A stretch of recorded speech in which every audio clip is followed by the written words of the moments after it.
Hey guys, welcome back to Heart to Heart Ministries. Bernadette Jones here, and I want to share something with you guys that the Lord kind of reminded me of. I was listening to a sermon my pastor preached.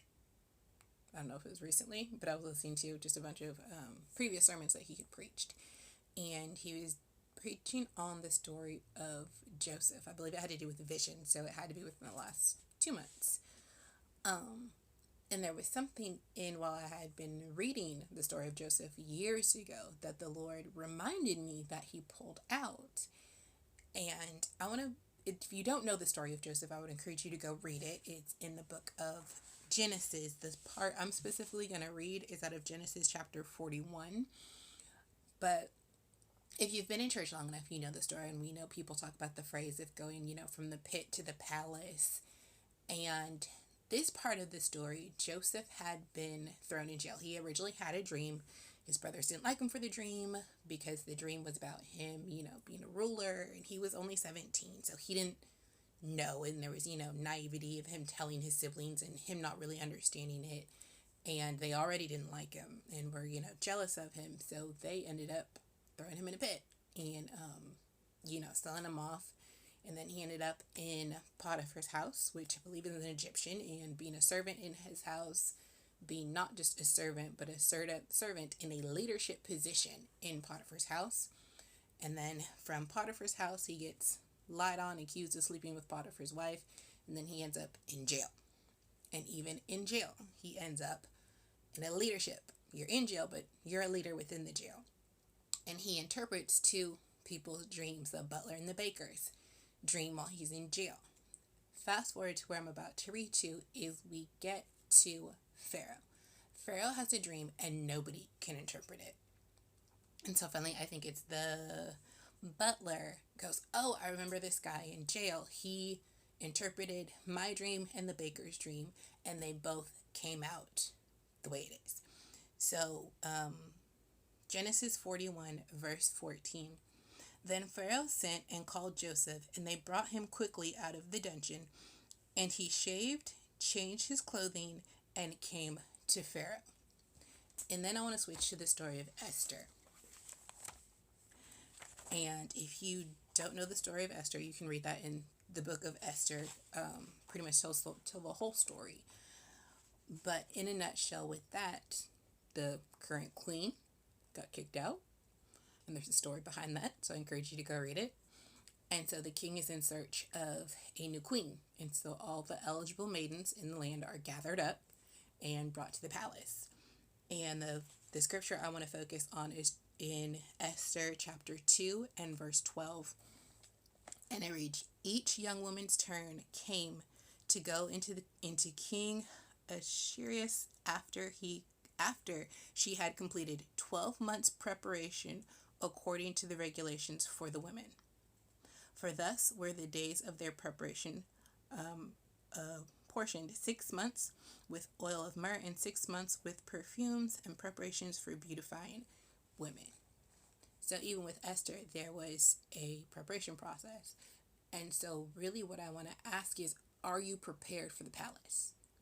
Because we talked about that transition, and like I said, if you've been in church for any period of time, you hear people talk about, "Oh, I'm going from the pit to the palace," elevation, that next level, but are you prepared for it?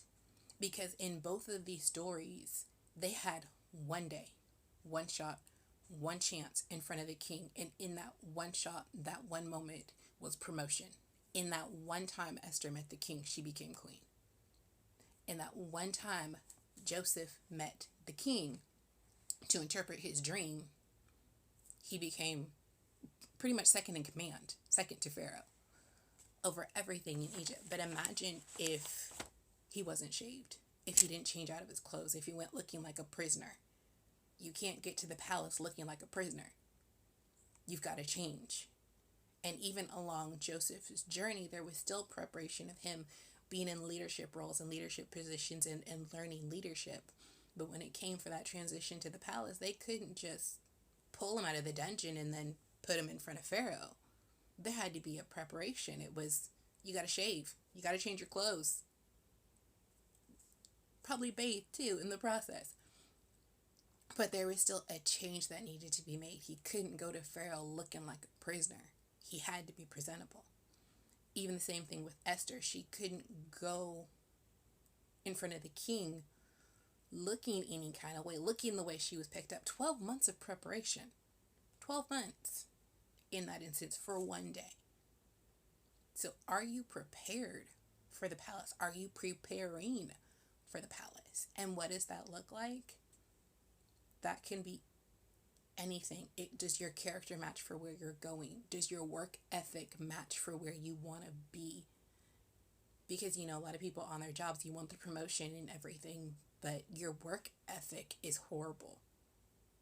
You don't work like a leader. You don't act like a leader. You don't have to be in that leadership position to be a leader. You are a leader where you are, and then you get put in a position of leadership with the title. But you have the character and the responsibilities before that. And you may just need to ask God, be like, okay, what do I need to do to prepare for the palace? What do I need to do in preparation? What do I need to be doing now to prepare me for where you're going or for where you're taking me?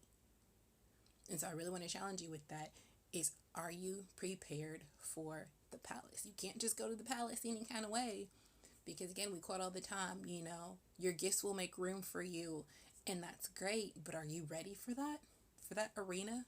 Have you prepared for that stage? And it's not always about looking for one, because something my pastor talks about too, create your own stage. Don't just wait for someone to do something for you. Create a platform. What are you doing? Because even in your giftedness, what are you doing now? How are you bettering your skills now to be prepared for that big level, whatever it is, for that next level up, for that elevation? What are you doing now to prepare for it? Do you need to maybe weed out some friends? Do you need to maybe change your environment? Maybe change how you dress? Maybe dress for the role that you want? Because, they even tell you for job interviews, dress for the part. You don't go into a job interview looking any kind of way.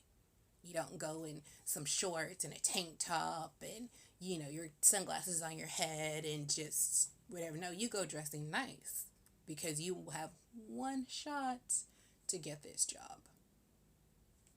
So again, what are you doing to prepare for that elevation? Are you prepared for the palace? So I want you guys to chew on that. Like I said, it was something that the Lord really kind of showed me and reminded me of, are you reminding me to prepare even in my own life for what I know is coming? And for me, that is in several different areas of preparation and just getting ready. And so that was one thing I wanted to share with you guys as well, is prepare for the palace. Prepared. Because you don't want to get in front of the right people and then it's wrong. Because they'll hear you, but they won't hear you. So because they even knew they couldn't pull Joseph, like I said, they couldn't pull Joseph out of prison the way he looked and present him in front of the king to interpret his dream. They had to shave him. They had to change his clothes, because you're not going in front of the king any kind of way. So I hope that encourages somebody today. And again, thank you so much, for watching the videos and for subscribing to our channel. And I'll see you guys next time.